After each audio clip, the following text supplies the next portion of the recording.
Let's go. We are winning. We are winning.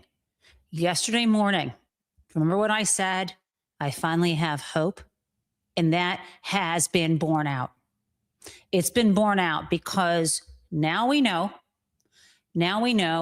that Greg Tiny Hitler Bovino is out, not just out of Minneapolis, but we are hearing he is out in his role at Border Patrol.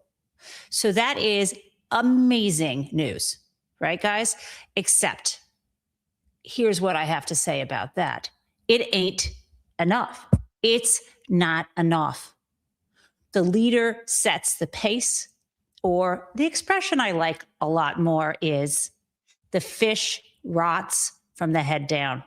So let's talk about who needs to go next and why we cannot let up. Okay, so here's what we're talking about here. And by the way, yes, I will call him a fascist. Yes, I will call Border Patrol and ICE the Gestapo. As a Jewish woman, I'm comfortable with that. I have seen some of my Jewish friends put things up with a sort of defensiveness with these commands: don't appropriate Holocaust or Nazi imagery all the time, or in this instance. And I recognize the horror of the Holocaust and the murder of 6 million Jews, my distant relatives, right? My ancestors. I recognize that. And at the same time, I see the cosplay. Look at this, the Hitler salute. So Bovino, I will call him a fascist. I will say Gestapo because I feel like it. It's my prerogative. Okay. Here, of course, you've seen him, and people have lined him up, showing us the cosplay. So he is on the way out. But you know who also has to go? Kristi Noem. And we're reporting in the New York Times last night that Noem, she's saying, or the leak says, she asked for the meeting with Trump. Well, who knows who asked and who didn't ask. But apparently there was a 2-hour meeting with Donald Trump, Kristi Noem, and her quote unquote assistant, Corey Lewandowski. And apparently, according to the reporting, Stephen Miller was not there. Interesting. Kristi Noem has put herself out there as the face of this horror. She is the head of the Department of Homeland Security, famously known for not just shooting one of her dogs, who was not rabid or dangerous, just not living up to her standards, dragging the dog and throwing it into a pit, writing about it in a book, so boasting about it, and then trying to back away from it. But it did its trick. The function of her cruelty, and maybe it was even more disgusting, performative cruelty, landed her this job. But she is also in the hot seat. Will Trump throw her under the bus? I don't know. Here she is. She might be next, right? But that is not enough. The mastermind behind all of this, I shouldn't say mastermind, that implies thought. That implies strategy. This is just an obsessive, cruel objective, comes from Stephen Miller, the special advisor to Donald Trump. Here he is. I think you need to see this photo of Miller. Let me kind of back out of this shot. Okay, there is Miller during the first Trump administration, and here he is now. He still shouts, and he still looks questionable. Makes sort of evil-looking faces. I don't know how to describe it. I guess, what does Donald Trump, say from central casting, right? This is what he looks like. Well, Stephen Miller is the guy whispering in Donald Trump's ear. He is the one who we literally saw reporting in, I think it was the New York Times, because I was looking at it yesterday, where Donald Trump the New York Times reported that he said, if Stephen Miller had his way, there would only be 100 million Americans, 100 million people living in America, and they would all look like him. Now, Donald Trump's math isn't entirely perfect there, but basically what he's getting at is Stephen Miller wants anyone who does not look like him, in other words, who is not white, appearing or with white privilege to be in America. Is that what Donald's saying? And yet Miller is still working in the White House? Okay. And of course, who else? Ultimately, it's Donald Trump. None of this happened without his explicit approval, period. He wants this. He wants to show domination. He thinks it makes him look good, but he is getting the message, because when he sees people out in the streets in Minneapolis in below freezing temperatures with, their eyelashes freezing, he knows no one's paying them, as he claims. He knows that no one there is backing down. And he's also hearing, and you've seen it, he's hearing from his number one advisor, which is the television, the Fox News anchors getting up there on TV. Also, other people in his party saying in front of the camera that he needs to back down, but saying it more like to stroke his ego, like it will help his legacy. And so, of course, he will throw people under the bus, but this is not enough. And similarly, we have been successful in calling our senators from both parties, right? And so we're now hearing that today there will not be enough votes in the Senate. There will not be the 60 votes necessary to pass the last piece of the appropriations to keep the government funded, or for an entire year, right, until October 1st. That last chunk of bills, that package of appropriation bills, is supposed to go through the Senate today. And what the Democrats under Schumer are asking, largely because of the backlash from the murder of Alex Preddy. Now, Schumer is feeling the heat, as are other centrist senators who were planning to vote for this. Now, the Democrats are demanding that for now, the DHS funding be taken out of this package, set aside, the rest of it passed, and then there be a negotiation about what it would look like to provide funding for ICE and for DHS. You know how I feel. No more funding for ICE. This institution is corrupt now from within. Whatever it was doing before, when it was founded a little over 20 years ago, cannot be fixed. And it's not about training. We're now hearing that one of the shooters, because there were two, of Alex Preddy had been on the force for a long time. We know that Jonathan Ross, who murdered Renee Nicole Good, had been well trained as well. They are doing what they are trained to do. They should not be in cities where the mayors don't want them, in states where the governors don't want them. No more funding. And on top of that, my view, that we need to also deal with the appropriation that's already in place for the coming year. And maybe that is what the Democrats are talking about, putting conditions on that funding. I would say, no more additional funding, period. And I would try to strip away the existing funding. I don't know. That's where I stand on this. Now, I want to share with you something before we bring our guest up on stage, and I see him in the green room. Before I introduce him to you and he talks with us about a really important topic that ties in to our current history, I want to share with you a couple things that give me tremendous hope.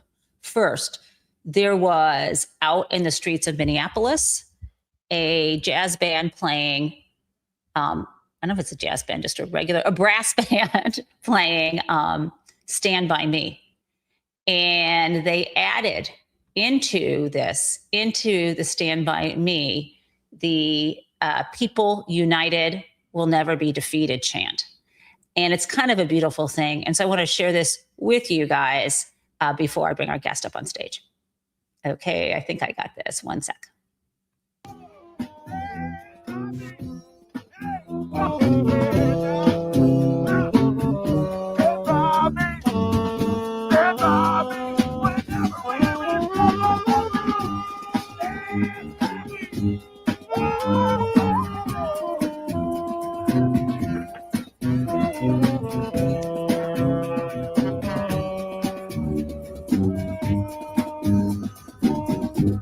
This one is going to go.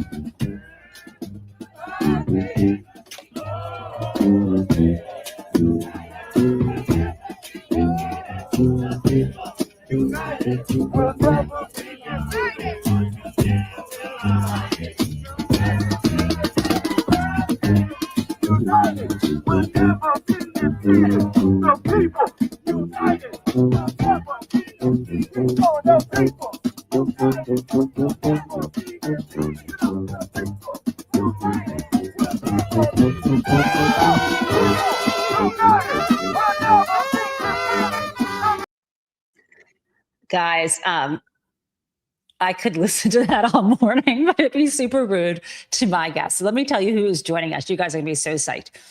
This is John Garrison Marks. This is how he describes himself. I love that it is in first person. I am a historian, public history researcher, and writer. I help people better understand history and help historical organizations better serve the public. And I'll talk about that role. But also, he has a book that is going to come out in April. And it's called Thy Will Be Done, George Washington's Legacy of Slavery and the Fight for American Memory. And there could be no better time to have him here than in the wake of, as you I'm sure have heard about or seen, pulling down the slavery exhibit from a place called President's House in Philadelphia. And that's how I met John on Blue Sky. You know, I spent way too much time there, found out this is something he could talk about, and I lined him up immediately. So with no further ado, welcome to the show, John. Yeah. Hey, Jen, thank you for having me. So, yeah, what do you think of that jam? Could you be, I mean, it's cold out, but you know. Yeah, I just don't know. How do you play a brass instrument when it is that cold? I really can't imagine.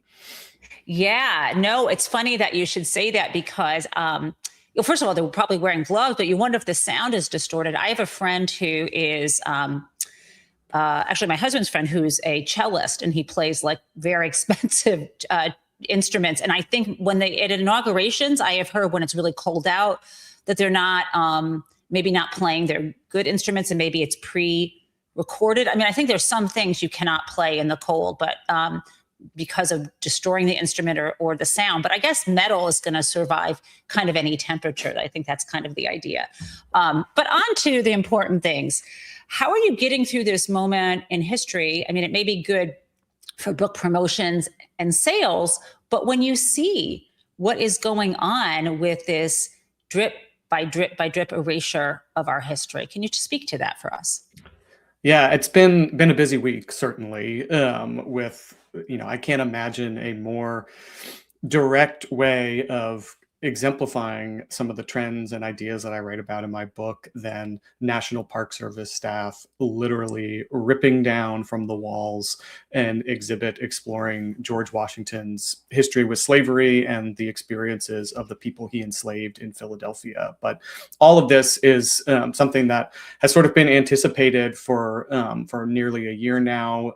There's been a lot of conversation since Donald Trump issued that executive order last year called Restoring Truth and Sanity to American History, that declared that historical sites that are operated by the federal government and the Park Service, Smithsonian, some of the military museums should remove content that what they said in the order was content that disparages Americans or that gives people a negative perception of the nation's past. And so there's been a lot of concern, specifically at the President's House site in Philadelphia and elsewhere in the country for many months now that that something like this was going to happen. And but it was still a surprise and really shocking to see last week when the video started popping up of these staff members just kind of yanking these interpretive panels off the wall.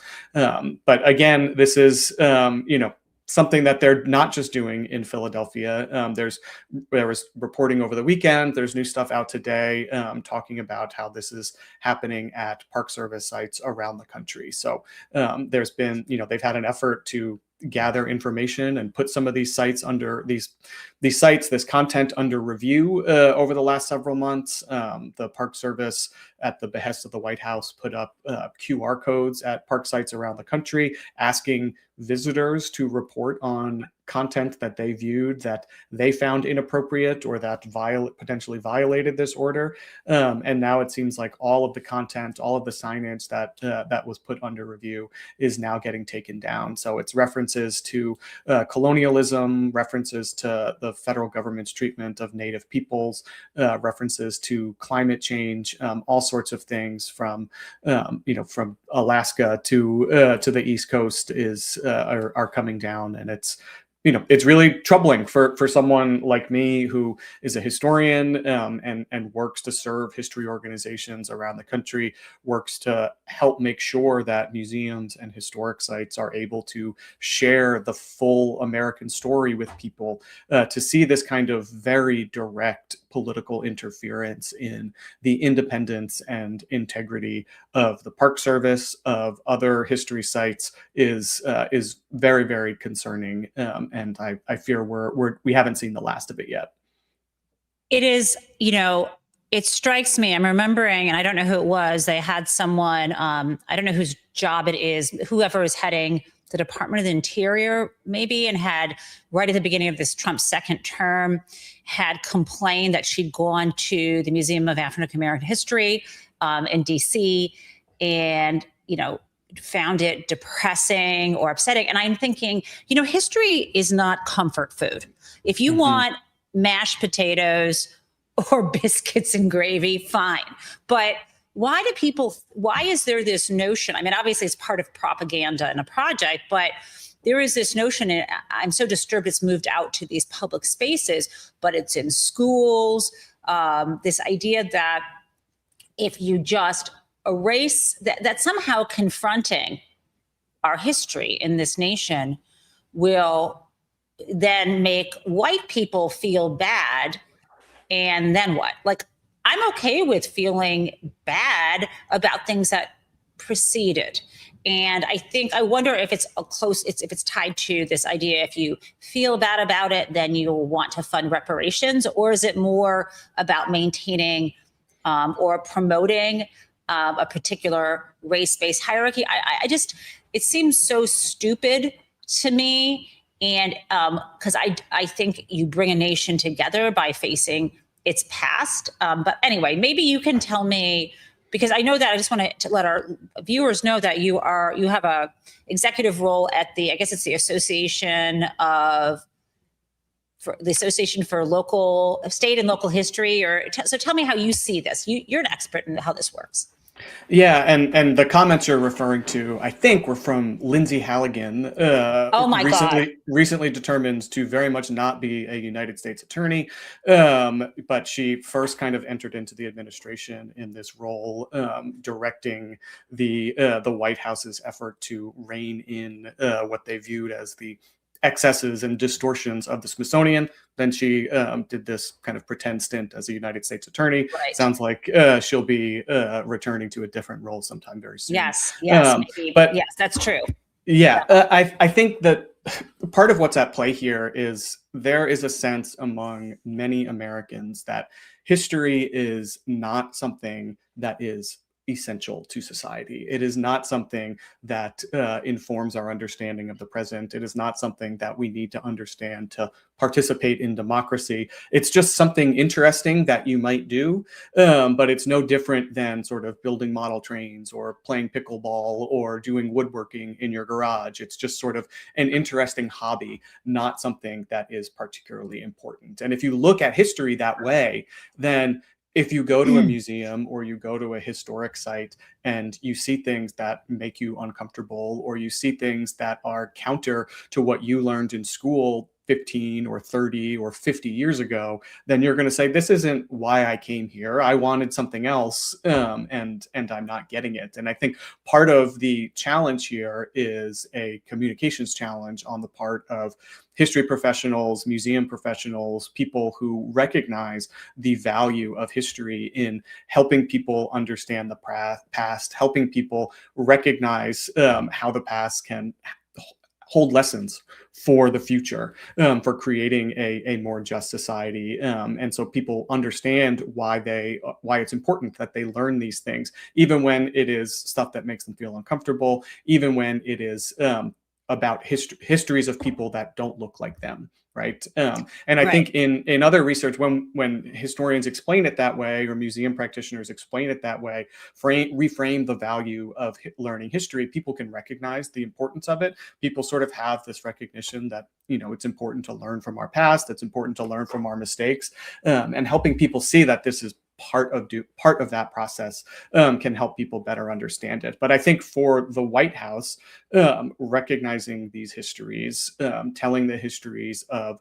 racial oppression, telling the histories of colonization, telling the histories of injustice in the American past, requires a recognition that has created problems that are still with us today. And if you want to deny that there is anything wrong with race-based oppression, or if you want to deny that there is anything wrong with forceful colonization and capturing of land, then it's really important to distort those histories and tell a different version of the past. And that is something that, I think as the museum community and the historical community has professionalized over the course of the last century, they have gotten much better at presenting these complicated issues with members of the public, convening members of the public and facilitating conversation, really helping people understand why they need to learn them, understand its relevance to the present. And the current administration very much is trying to roll that back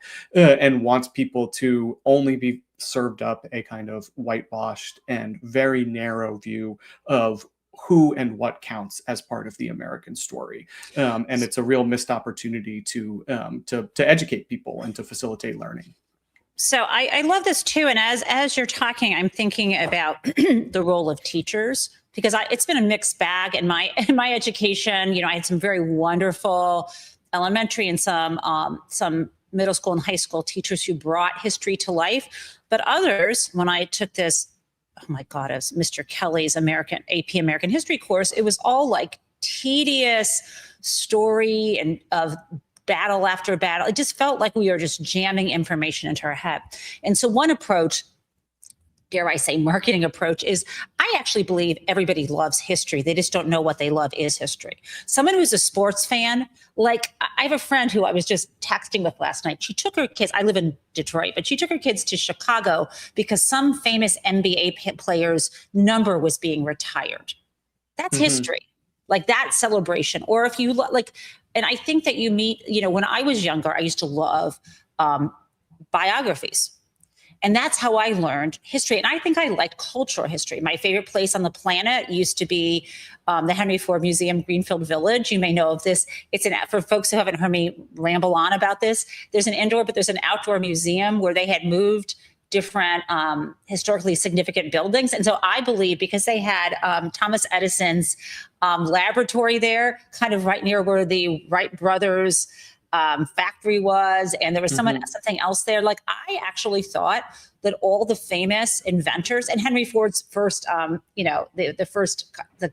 assembly line, I thought all these famous people lived in Dearborn, Michigan near me. And I didn't realize that was history. History was ruined for me at one point when someone told me, history is only this particular view. And I think that one way to claim it back is to say, you guys want to lie about these battles and that, but you could create spaces where there's cultural history about hairstyles of clothing or music. And inevitably that's going to get into our rich, diverse culture. And also I know they're going to knock it down too. If you talk about slavery and how no matter what you do, I think these folks are going to try to whitewash it and erase it. But I guess I'm talking about an intersectional project where if people don't see themselves in history, they're not going to be interested. But also, it's not so great the way we're doing it. Do you have thoughts on both of those things? Yeah, I'll be at the Henry Ford in May to talk about my book. So, amazing! I'll be here. In the Detroit area. Yeah, I'll come say hello. Yeah, but I think you're hitting on a really important question here, which is a really important idea, which is the role of history organizations in American society. Right? Most people might never take a history class after they graduate from high school, and that is the end of their formal history education. But right. History museums and historical societies and historic sites and related institutions are these incredible spaces for informal learning, for people to encounter stories about the past, encounter content about the past that they may have missed the first time around, or maybe it's just been 20 or 30 or 50 years since they were in a classroom, and they might find that now with the benefit of new perspective, they're interested in things they didn't know that they were interested in. And so these spaces are so important. And the work that museums and public history organizations of all types do is so important because they have this opportunity to connect with people and to engage people in learning about the past in ways that they might not find anywhere else. They might not be reading books about history. They might not be taking a history class, but people do go and visit museums, and there's a real opportunity for teaching and for learning in those spaces. But the U.S. is home to more than 21,000 history organizations. That's Amazing. more than the number of public libraries. That's more than the number of McDonald's. It's more than the number of Walmarts. There are communities. I love that you bring the data like a true academic. This is what I do for the American Association for State and Local History. This is a study. Nerds. They love this. Okay. Yeah, this is a study that we did a few years ago. But we found that there are communities that they don't have a library, they don't have a post office, they don't have a stoplight, but they have that local historical society. And part of what we do at AASLH, and part of what I'm trying to do with my research and with my work, is to help these organizations connect with people and do a better job of introducing the American story, the full American story, to more and more people. And the fact that this kind of censorship from the administration is happening would be a tragedy and an overstep at any time. But it's especially problematic to me that it is happening in 2026, in the year of our 250th anniversary. I have been working on this anniversary, helping organizations think about it, prepare for it, developing resources for 9 years now, since 2017. Wow. And we've been saying for years that this anniversary is an opportunity to reintroduce the full American story to the people, to help develop a more widely shared and more inclusive understanding of who and what counts in American history. And it's an opportunity to spark interest and investment in these history organizations across the nation. And the decision to whitewash our history at these critically important sites of learning, the President's House site in Philadelphia, which we can talk about more specifically. How many, probably more than 1 million people are going to be visiting Independence Hall this year, and all of those people would have had an opportunity to not only learn about the Continental Congress, not only learn about the Declaration of Independence, but to learn about the history of enslavement in the early republic, public to learn about how some of the founding fathers were entangled in the institution of slavery, and about the lives of the people that they enslaved, and that they could do all of those things at the same time. And now they won't have that opportunity, at least not formally, at a Park Service site. I suspect that there are going to be many efforts to make sure that these histories are being told. The African American Museum of Philadelphia is right around the corner. The Museum of the American Revolution also right around the corner from this site. But it's a real missed opportunity to help the people understand a bigger version of the American story, one in which everyone sees themselves reflected. And now, that's a real lost opportunity at this particular site, but hopefully will spark more engagement from other people, from other institutions, to make sure that happens. Yeah, and I'm thinking that number is just striking to me when you talk about, because historical associations might just be like, I used to live in Northampton, Massachusetts, and we might have a place you can go. They have a website and you can look at old photos of your house on the street, everything to things like one of my favorite museums. My husband's from Vermont, is the Sturbridge Museum. You probably know all of the museums. Oh, yeah. We know them, they're members. Yeah. But I didn't realize until I'm speaking with you kind of how much I like, and I think kids love that, going, how did people live? What is the blacksmith doing? And part of that discussion, you can't help but have, if you think about what would I have been, if I had been alive then, what would I have been doing? And there are people who, if they were alive then, what would it be like to be a woman, or what would it be like to be in the non-dominant society, or to be poor as opposed to some of these wealthy people in the photos. And I think those are conversations that are part of the conversation. They don't take away from it, but they allow people to imagine what it'd be like to be different players in history. I mean, I think that's exciting. And yeah, this summer is going to be interesting to watch how we talk about what we should be proud about, especially alongside, people are, always around now when people feel the heavy hand of this, of any kind of authoritarian action of our current administration. People are always pulling up the Declaration of Independence. And, are they going to ban that too? I mean, I think Donald Trump has one in the White House with a curtain over it, I think to preserve it, not to hide it. But, are they going to not let people read that out loud too? I mean, what next? Yeah, I mean, it's really fascinating to look at that list of grievances in the Declaration of Independence, and to see how closely it maps on to some of what we are seeing right now. But one of the things that I find really encouraging about the potential of this moment is that there's other research recently that shows that this is what most people still believe, right? If you ask people, what does it mean to be an American? Most people say that it is defined by a commitment to the values of the Declaration of Independence, of the idea that all people are created equal, the idea that we are to be free from tyranny, and that we are free to pursue freedom as we see fit, as long as it doesn't, infringe on the rights and liberties of others. That is how people understand what it means to be American. It's a commitment to those ideals, and it is not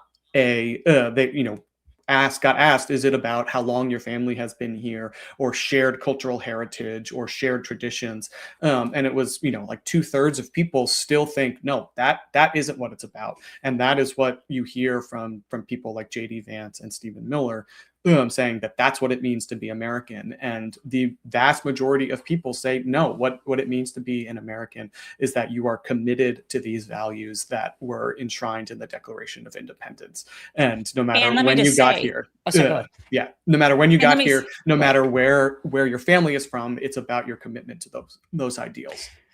And I guess two things I want to talk about the immigration piece, but first, this idea of liberty and freedom. My freedom ends where your nose begins. But I know that freedom, that when the founders made that document, the people who benefited from that were a smaller group. But we have, over the years, tried to expand, not constrict.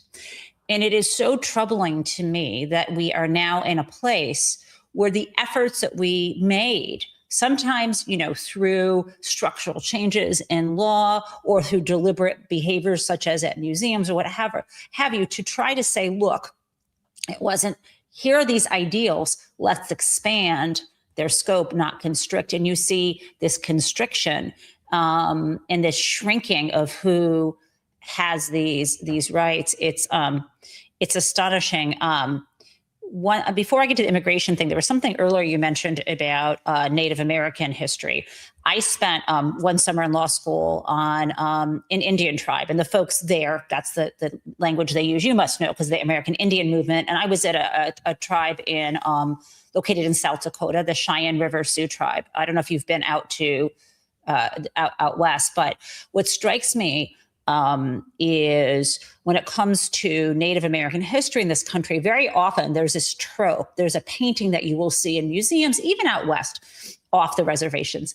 And it's the trope of the dying Indian. I'm sure you've seen this. It's a horse and there's someone falling. And there's a way in which when you live often on the East Coast or somewhere away from places where there are reservations, although there are tribes everywhere. But growing up, at least when I did in the 70s and 80s, you think of Native American history as the past. It's very much alive, fights over the Black Hills mineral rights, all of that. And we know this, the standoffs at Standing Ridge recently about oil pipelines. This is all very tangible and very real.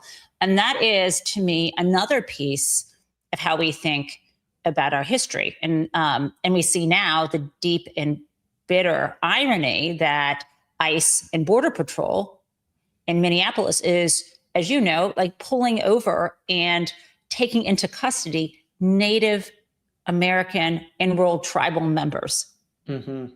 I mean, so I'm throwing that out there for you. If you have any thoughts on about how we talk about the Native American experience as well.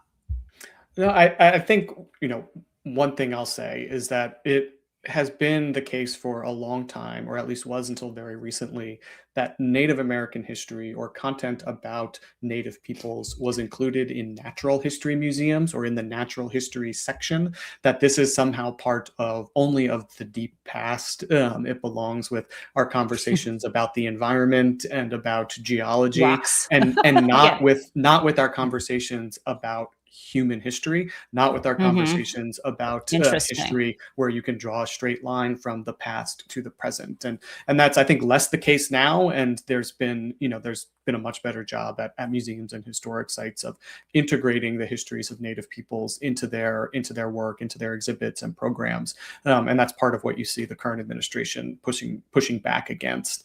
Though I will say, there's only a very small number of history organizations, of historic sites and museums that are actually under the purview of the federal government. They're really big ones that a lot of people go to. It's the Smithsonian to some degree, some governance questions notwithstanding, these National Park Service sites, the military museums.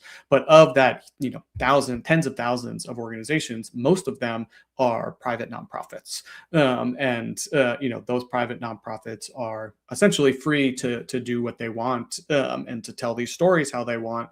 But one of the problems that I've seen and that we're hearing about is, not these direct policy challenges to the kinds of work they can do, but it's this broader culture of intimidation and fear among board members, among donors, among corporate sponsors. That's like, if we talk about, African American history, or we talk about the history of slavery, or we talk about the history of Native displacement, are we going to get ourselves into hot water? Are people going to be unhappy? And so there's this sort of, this sort of pullback from doing that kind of work, not because there is a law or a policy change that demands it happens, but because the White House is sort of setting the tone for this broader shift and this broader kind of climate of concern about doing that sort of work. And what's troubling about that is, you probably know, years in advance, you've talked about it, someone's planning an exhibit and getting this corporate sponsor funding and so on. And so we're talking about years. It's going to take years, assuming there's a shift in tone from the top or shift in leadership. It's going to take years to probably unwind so much of this. Let me ask you a personal question. How did you get did you always like history, or what was the moment you decided you wanted to not only get a PhD in history, but become a public historian? And which I think is so important. I think, as someone who only came to academia later in life, I'm glad that I write books and I don't kind of Watch, don't listen to me, Dean, but I do write for academic journals. I'm actually working on an article now, but I really enjoy public facing work and doing the deep dive and sharing knowledge. And, these kind of nuanced areas. I write mostly about finance and white collar crime, but I like translating that. How did you get into loving history and doing what you're doing? Yeah, I mean, I think like a lot of people, I had great teachers. So my high school AP U.S. history teacher, Oh, AP you had a good one. U.S. government teacher. Yeah, Yeah. some people go through that experience and say this was awful. I never want to do this again. Thankfully, I went through that and thought I really like this, and I seem to be kind of good at it. And so I decided pretty early that I was going to be a history major in college, and just found that I really loved the process of doing research and uncovering questions. I was fortunate that I had the opportunity to do original research as an undergraduate, and the Wow. sort of Like in light bulb moment. archives, like in Yeah, archive research. Oh my gosh. Go ahead. A light bulb moment while you're doing that. Go yeah, ahead. it was that there are questions that still haven't been answered, right? Right. Of things that questions that I had, that I learned, like, oh, if you want to answer that question, you got to go answer it. You have to go, So tell me what that was. What was the moment you did? I mean, do you remember the topic that sort of? Yeah, so I did a book review as an undergrad about a fantastic book by the historian Walter Johnson called Soul by Soul: Life Inside the Antebellum Slave Market, about all the different ways that that enslaved people, white people, enslavers related to the slave market. And I went to school at Lynchburg College in Lynchburg, Virginia, and I wanted to know, like, what was the slave market like here? And there wasn't a book on it. There wasn't an article on it. And so I had sort of this model from a book, but went and asked similar questions of local archives, looking at newspapers, looking at sort of, 19th century accounts of the city and things like that, to try to reconstruct the places that people were buying and selling enslaved people, and how it worked, and where it took place, and things like that. And being able to do that and do that as an undergrad helped me see, like, oh, there's so much more out there. When I was teaching teaching college courses, and you would ask students, like, what does a historian do? They would sometimes say things like, oh, will they read textbooks? I'm not really sure. And so it was the opportunity to learn pretty early on that there are all sorts of interesting questions that are relevant to today, that are out there to be answered, that sort of push me down the path that I'm on. But then my work in public history, I would be lying if I said that this was the idea all along. I went into grad school thinking I would, and expecting I would become a professor somewhere. And when that didn't work out, I started thinking a little bit more broadly about how I can use the skills that I had learned, and got lucky enough to end up in a job at the American Association for State and Local History 9 years ago, and have stayed there ever since. And the chance to not only do public history, but to look at it from this really broad perspective, and to be engaged with these questions of national relevance, has been really rewarding. And hoping I'm using the platform that I have, and the perspective that I have to do good things. So I love your description of being able to look at these original documents, these places, and say, wait, we don't have the answers. I think for people I think a lot of that's interesting for kids. I think it's interesting for adults. And when you mentioned slave auctions, I have this thing for ephemera. I haven't bought much recently, but my husband, who's a book artist, we sometimes go to these book fairs or ephemera fairs. And maybe years ago, I happened to see there were documents of, these contracts for the sale of people. And I kept one of them because it's so upsetting, but it does something to your feeling of history, because, my work is largely about finance and transactions. So for me to see that, meant something to me. What I also want to say to you is, it's funny how, are you aware of, guys, sorry, in the audience, I'm just going to pretend like it's just John and I talking now at a coffee shop. Okay, so do you know Edmund Morgan, the American historian of? Okay, so when I'm I think maybe 10 years or so older than you. When I was at Yale, I took one of his courses, was incredible about colonial American history. And I think he wrote the book called The Puritan's Dilemma, I'm thinking Jonathan Winthrop. It's kind of coming back to me. And I think the thesis of this book was this idea that some of the Puritans in New England realized that they had a very restrictive idea of what it meant, what religion, the religious teachings were. And at some point, they kind of, or maybe Roger Williams was in this book, they kind of went the other direction to sort of religious freedom. And I think that's when Williams goes to found Rhode Island and on and on.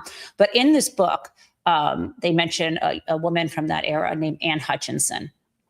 And what I remember the assignment being, and now we're talking about this, we're going back to 1985. We're talking about a gazillion years ago. We had these, it was a giant lecture room with these graduate students teaching us. And we had an opportunity to write a paper, because I took it where you could write a paper instead of take exams, because I don't know, I like to write. And we went into, I remember going into these archives up in this giant tower of a library to look at something like these original documents, trying to figure out how they put her on trial for not being, I guess, religious enough under whatever, I can remember the religion it was they accused her of, but the people who were accusing her of not following the doctrine themselves didn't know the doctrine. And it cracked me up. I don't even remember, but for some reason I didn't become a historian right away. I think maybe I am sort of a amateur legal historian. But the other thing to say is in Northampton, Massachusetts, we have the Coolidge Presidential Library, and it's one of the only presidential libraries. Well, it's one of the ones that was made before the National Archives. And so I was in there doing some research on the history of income tax in America. You can go in there and see like his hotel bills from when he was vice president and they were holed up. He and his wife lived at a hotel, like how much he cost to send out his dry cleaning. And I got to tell you, when I found how history might just be about snooping on people, I loved it. Which brings me to one of my last questions for you about the historical process. How do you stay on task when you're going through archives and you see something that's fascinating, but it's not on topic for what you're doing, but it just it sets your hair on fire? Do you just go, okay, I need to move on, I need to stay, linear here? Or do you make a note or take a photograph? What do you do for things like that? Yeah, it sort of depends, because sometimes, there's just something that's interesting that, you can't let yourself go down that rabbit hole. And, you might make a note for later of where you found it. And if you're organized, you have things that you go back to on a rainy day and say, what was that thing? And, go back and look at it. But often, when you're doing a project, you have to go where the research tells you. Right. Ooh, I love that. And, that's the right answer. I started, and I think my current book project is a great example, right? I started this project wanting to explore the world of the people that George Washington freed from slavery. So in Washington's last will and testament, he emancipates the 123 people that he enslaved at Mount Vernon and owned outright. A larger number of people were enslaved at Mount Vernon, but owned by Martha Washington's, the estate of her first husband. So Washington didn't have legal ownership of them, but the people he did, he freed from slavery. And often this is put right at the very end of stories about Washington, right? Or stories about Washington and slavery. And I came into this project asking, what would it look like if I put that at the beginning? And instead, that moment of emancipation is the start of my story about what happens to these people in freedom, what happens to these people that George Washington freed from slavery. And that's a chapter of the book. And part of it has been, like a good detective, like we were saying earlier, going back to resources, evidence, documents that have been around, for 200 or 250 years, and asking new questions about them to try to reconstruct the worlds of the people that he freed from slavery. But I also kept seeing in newspapers all of these other references to Washington's emancipation of the people he enslaved.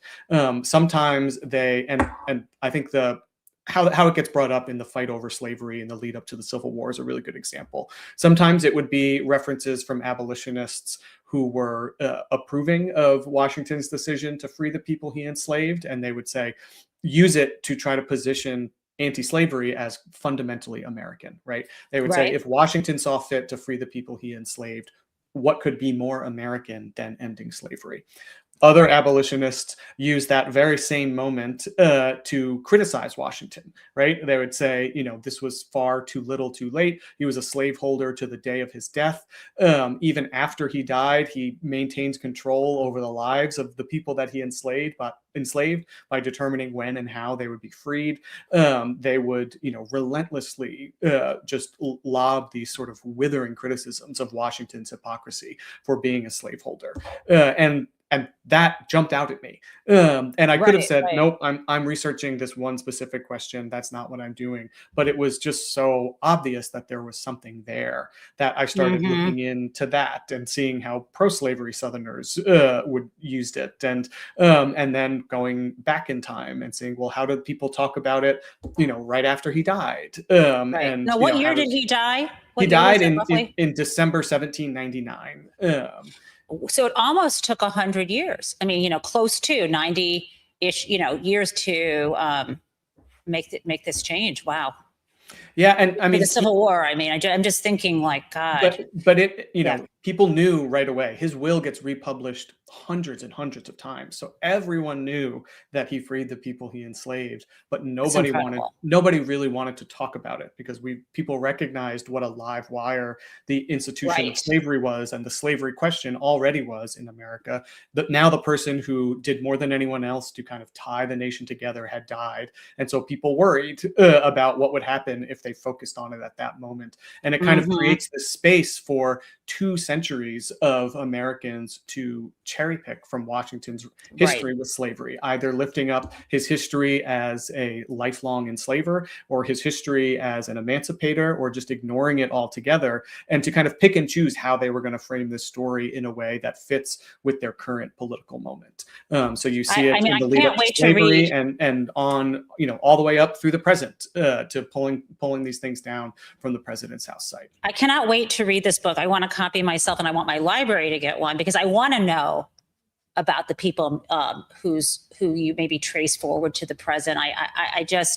Um, I just think that's utterly fascinating, and I hadn't thought about the mixed public reaction at the time and how that continues today. And it reminds me a little bit of Walt Whitman. He contained multitudes. I mean, I think people Absolutely. were complicated, and I think it's fascinating that it created that kind of debate. I'm sure you came across this, but back when I used to teach at a business school, for some reason I was teaching. Well, not for some reason, because this is me. One of the segments of a course I was teaching on called Business and Its Environments was the concept of slavery as sort of foundational business model in early America. And there's this great book called something like Debates on Slavery. And I think it has the congressional debates. I don't know if you must have come across this. And the debates they were talking about how, well, if slavery ended, how would you compensate? Because it's so deeply about money. How would you compensate former slavers for their property loss? I mean, this stuff gets pretty financial and pretty just detached from the lives of the people who were enslaved, not to mention the 40 acres and a mule never kind of materializing for those same kinds of reasons. Have you come across that book about debates? It's something, I think it's called Conversations on Slavery. I don't know. Yeah, not that specific one, but Yeah, certainly but that idea, this often the conversation about the institution of slavery is divorced in Americans' minds from a different conversation about enslaved people themselves and about right. race or equality, that these are two different things. And there's been a lot of really great work over the last, 20 or 25 years about how capitalistic the institution of slavery was from the very beginning. That this there's often it was that there was this kind of strain of argument that slavery was antithetical to capitalism, and that's why it was on Right. its way out, because it was going to get replaced by industry. And Right. then there's all these ways that you The book see. Time on the Cross talks about that. I don't know if you've. Yeah, Yeah. and there's been a lot of really great work on this over the last couple decades. Say But that it um, wouldn't have died out, that it could have been yeah, transplanted. exactly. Yeah, and I agree with that. I agree with that view. I mean, But people like George Washington, they see part of what I try to emphasize is how much slavery changes over time. The institution of slavery in the 1780s or 1790s is not the institution of slavery in the Cotton South of the 1850s. And so someone like Washington sees how unpredictable and often unprofitable cultivating tobacco could be. He often complained that he enslaved more people than he could profitably employ, but he didn't want to, just sell them off. And that's part of why he frees them in his last will and testament. But the invention of the cotton gin and the opening of the Deep South, the displacement of Native peoples there, and the ability to profitably produce a different crop using enslaved labor fundamentally changes the institution of slavery in America. And the slavery that Washington viewed before he died ceased to exist, and it turned into something else, in a decade or at least 2 decades later. This is so fascinating, and I would keep you here longer, but we are now reaching the latest I ever go is supposed to be 10 o'clock, but I'm so excited. First of all, that your book's coming out in April. People can pre-order it wherever books are sold. You can even buy it from Bezos on Amazon, or you can buy it on bookshop.org, or you can order it from your local bookstore. You can also, another thing you can do is ask your library to buy it. And when libraries buy it, you can go on this place called WorldCat, like worldcatalog.org, and see where it is. But please, libraries this is the kind of book your local library would love to have. It's also the kind of book that if you know any people that are historians, whether they're academics or just your uncle or cousin or friend, your babysitter who's a history nut, please tell them about this book. And again, it's called Thy Will Be Done, George Washington's Legacy of Slavery and the Fight for American Memory. That cover I had to stare at the cover. Is that like the Bill of Rights being shredded? Is that how you see the? It's even more directly connected to the recent events in Philadelphia. So it's an artwork by an artist named Titus Kaphar, and it is a very traditional portrait of George Washington. And shredded and nailed over the top of his face is the advertisement that Washington placed in the newspaper to try to recover Ona Judge, who had fled from slavery at the president's house in Philadelphia. She's one of the people whose story was being told at that site. And I love this art so much. And his work more broadly does, incredible stuff talking about historical erasure. But this piece in particular does so directly what I try to do in the book, which is to ask how would we look at Washington differently if we put the history of slavery front and center. And I spend, 100,000 words investigating how Americans have done that over the last 250 years. But he does it, very, very beautifully in one piece of art. So I'm so thrilled I get to use it as the cover of my book. I mean, it's gorgeous. I mean, it's compelling, it's significant. And now that you explained to me what was being shredded, because of course, normally if I had a writer on the show, I've read their book. I did not know that yet. So exciting. Okay. I will see you in May. Thank you. I'll figure out, I'll Google and find out when you're going to be at one of my favorite museums, and take care. Good luck with the book launch. And hopefully you're making the rounds and people know about this really important work of yours. Thank you so much, John. Yeah, thank you very much for having me. So guys, that was incredible. I've got a pretty good crazy town for you, but I'm going to save it for tomorrow because everyone's got to go off and have their days. But that was really wonderful. Really glad to have that conversation. And I will see you all in the morning.